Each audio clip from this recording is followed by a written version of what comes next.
Bret, you've worked as a hostage negotiator both in California and here in Sioux Falls. What's your reaction to what happened in Connecticut and how the police responded to it?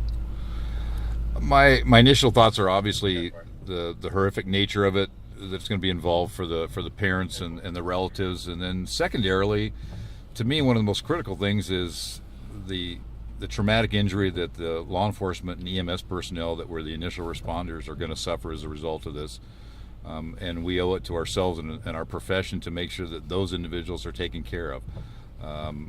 There's no way that they had the ability to mentally prepare or gear up to go into that scene and see what they ended up seeing.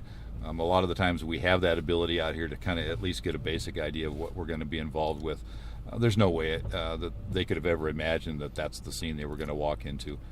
And those kind of things can, if they're not treated or we don't ensure the mental health of those individuals, it's something that could ultimately destroy them, their family, their careers.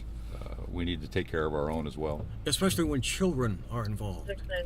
Children are notoriously the worst to be involved with as far as the traumatic and mental aspects of it. They're the innocents that we like to think of, and whether it's a crash scene or an abuse situation, a homicide, or even something as horrific as this, children by far are the worst thing that we're ever going to see as far as victims. How do you cope with these situations? We try and make sure that we talk to each other.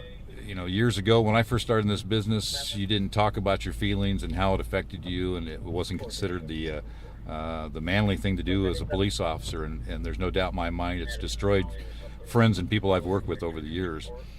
Now it's important to get together, sit down, and talk about it. Those are some of the things that you can't necessarily share all the specifics with your family.